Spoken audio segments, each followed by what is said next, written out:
Untuk teman-teman yang ingin mempromosikan bisnisnya atau mendukung YouTube ini, bisa menghubungi nomor gua yang ada di kolom deskripsi. Saya pernah bermain dengan Mahdi Taremi, dia pemain yang luar biasa. Dan dia sekarang bermain untuk klub saya, Inter. Saya ingin para penggemar mendukung dia. Jerewetan ceking kita, nyerewetin apa aja. Teman-teman, yang sedang kalian saksikan saat ini adalah Cerewetin Inter. Apa kabar teman-teman semua? Semoga dalam keadaan sehat. Hari ini, gua ada beberapa kabar menarik yang bisa kita cerewetin bareng-bareng. Yang pertama dari Euro 2024 teman-teman. Tidak ada satu wakil Inter pun di partai final. Aduh, menyedihkan banget teman-teman. Steven De Vrij bermain 90 menit. Kala Belanda dikalahkan Inggris 2-1 di semifinal Euro 2024. Sementara itu, Denzel Dumfries bermain 80 menit. Di partai ini teman-teman, pemain kita yang baru saja menyepakati tawaran perpanjangan kontrak, Denzel Dumfries membuat kegaduhan di 45 menit pertama.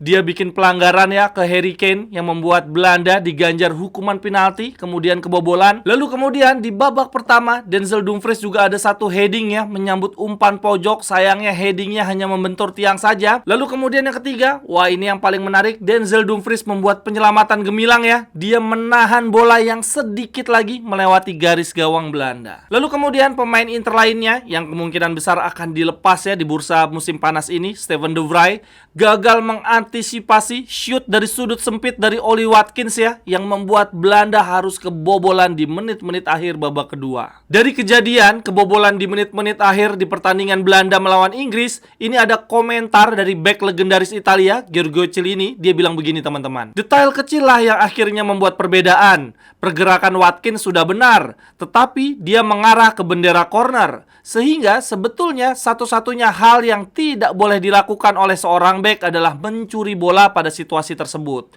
Pergerakan yang harus dilakukan bek cukup dengan menutup tiang jauh yang memungkinkan kiper melakukan penyelamatan dengan mudah. Dan sebaliknya, apabila shoot dari penyerang melewati di antara kedua kaki bek, maka penyerang akan menganggapnya sebagai gol yang sangat bagus. Dan memang gol tersebut adalah gol yang bagus. Tetapi seharusnya hal tersebut bisa dihindari. Dan saya merasa sedih pada Steven De Vrij yang merupakan bek hebat dan memainkan kejuaraan ini dengan hebat. Lagi-lagi, menurut Giorgio Chiellini, ini adalah soal detail pertandingan. Kalau melihat kejadian ini, Belanda kebobolan di menit-menit akhir, sebetulnya kita tidak bisa terlalu menyalahkan Steven De Vrij ya. Dia tampil sangat solid sepanjang turnamen, begitu juga di pertandingan lawan Inggris. Tetapi sejujurnya aja, ini mengingatkan gue akan partai Inter melawan Atletico ya, di kandang Atletico. Saat itu Steven De Vrij juga tampil solid sepanjang pertandingan. Tetapi sayangnya, di menit-menit akhir pertandingan, di momen-momen golnya Atletico, ada andil Steven De Vrij di situ. Oleh karena itu teman-teman, gue beranggapan sepertinya Steven De Vrij mulai kesulitan untuk fokus sepanjang 90 menit ya. Jangan-jangan ini memang saat yang tepat untuk kita melepas Steven De Vrij. Lalu kemudian di partai semifinal lainnya, Prancis lawan Spanyol, Thuram dan Pavard tidak bermain sama sekali. Prancis gugur, berarti di final tidak akan ada tim yang gue bela sama sekali karena tidak ada pemain Inter.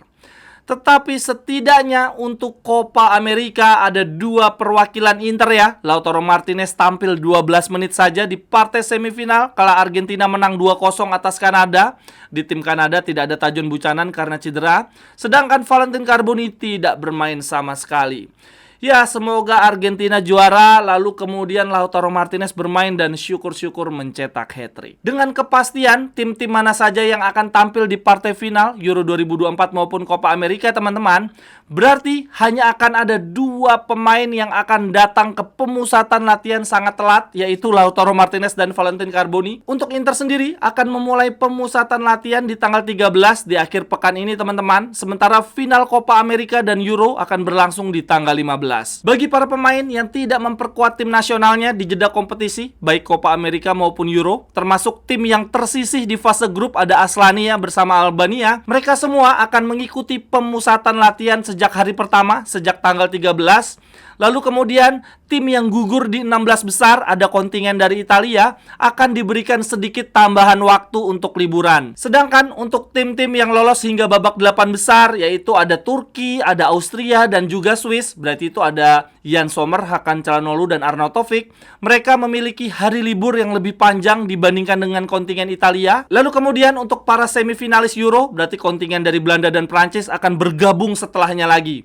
Nah, yang paling lama adalah Lautaro dan Carboni. Mereka akan bergabung di akhir bulan Juli. Namun teman-teman, pada dasarnya mereka semua yang mendapatkan libur tambahan karena memperkuat tim nasional bisa saja bergabung lebih awal kalau mereka bersedia untuk memangkas jadwal liburan mereka. Oh ya teman-teman, untuk pramusim nanti di saat latihan, jersinya sudah menggunakan jersey yang baru ya, jersey latihan yang baru, warnanya agak keabu-abuan dan sponsornya ternyata adalah Qatar Airways. Sedangkan untuk jersey utama kita, jersey untuk tanding akan dirilis di partai persahabatan pertama di musim ini. Untuk partai uji coba di pramusim ini, di konten sebelumnya gue baru mengatakan ada 2 pertandingan ya yang sudah resmi, yaitu melawan Al Ittihad dan juga melawan Chelsea. Nah, ini sekarang sudah ada konfirmasi ya, ada 2 tambahan lagi untuk partai uji coba, yaitu melawan Las Palmas di 27 Juli, lalu lanjut melawan Pisa 2 Agustus, lalu melawan Al Ittihad di 7 Agustus, dan kemudian partai uji coba terakhir kita melawan Chelsea di 11 Agustus. Kok ini dari 4 laga uji coba kita nggak ada Lugano ya teman-teman? Mencurigakan nih, biasanya kita selalu lawan Lugano loh padahal.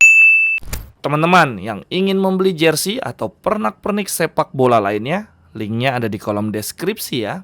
Terima kasih.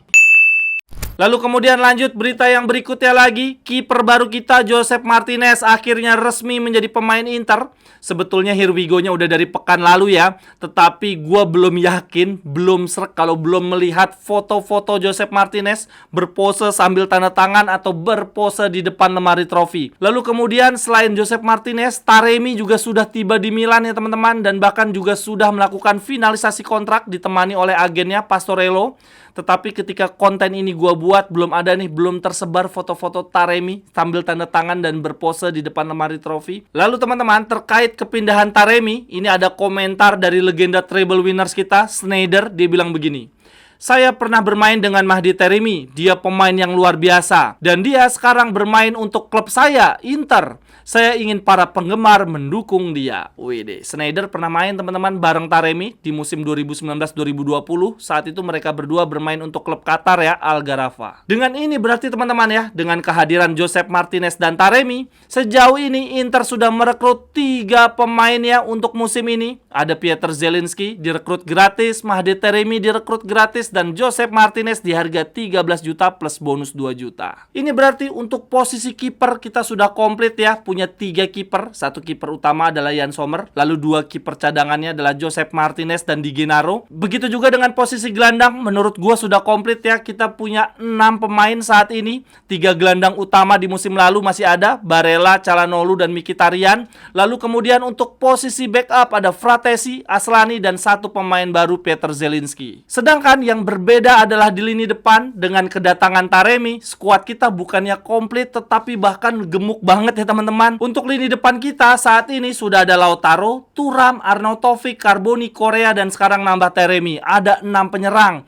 Padahal di satu sisi kita masih mengincar Gudmundsson. Ini berarti kita harus melepas setidaknya 2-3 pemain dari 6 striker kita saat ini agar kita punya 1 slot tempat ya untuk Gudmundsson, sekaligus uang penjualannya untuk kita gunakan membeli Gudmundsson. Lalu kemudian berita yang berikutnya lagi teman-teman. Di konten sebelumnya gue menjelaskan ya bahwa Marotta akan segera menemui Oktria untuk berdiskusi mengenai arah transfer Inter pasca cederanya Buchanan. Kalau dari sisi Inzaghi beserta seluruh staf pelatih termasuk Marotta, mereka semua setuju ya bahwa pemain yang tepat untuk didatangkan adalah Hermoso karena gratis, siap pakai, sangat berpengalaman, dan kemudian juga kidal ya. Sehingga Hermoso ini selain bisa bermain sebagai center back tengah, juga bisa bermain sebagai center back kiri. Dari berita terakhir yang berkembang teman-teman, Inter dikatakan sudah sepakat dengan Hermoso ya, mendapatkan kontrak berdurasi 3 tahun. Lalu kemudian selain Hermoso, Inzaghi dan Marotta punya 1 alternatif yang harganya lebih murah ya, dari sisi gaji, kemudian durasi kontraknya juga cukup 1 tahun aja,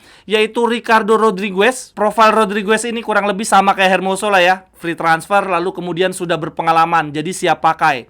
Untuk posisi bermainnya, Rodriguez adalah center back kiri dan juga wing back kiri, persis seperti Augusto. Tetapi sayangnya untuk kedua pemain tersebut saat ini masih ditolak ya oleh Oktri, karena Oktri menganggap kedua pemain ini terlalu tua, tidak akan punya nilai jual lagi di masa depan. Oak Tree lebih menginginkan pemain yang usianya lebih muda, yang punya nilai jual lagi di masa depan, walaupun tidak gratis harganya. Kalau dari sejumlah media mengatakan yang diincar oleh Inter pemain yang lebih muda adalah Kiwior ya, backnya Arsenal. Gaya mainnya persis seperti Hermoso dan Bastoni, yaitu center back kiri karena kidal. Nah, Kiwior ini kemungkinan juga akan tersingkir ya dari Arsenal karena Arsenal akan mendatangkan Calafiori. Akan tetapi sampai saat ini gue belum mendapatkan berita ya hasil pertemuan antara Marotta dan Oak Tree. Nanti begitu ada kabar terbaru gue akan segera sampaikan di Cerewetin Inter. Sekian dulu untuk Cerewetin Inter hari ini teman-teman. Silahkan tuliskan pendapat teman-teman di kolom komentar. Sampai ketemu di cerewetan-cerewetan berikutnya. Bye-bye, thank you.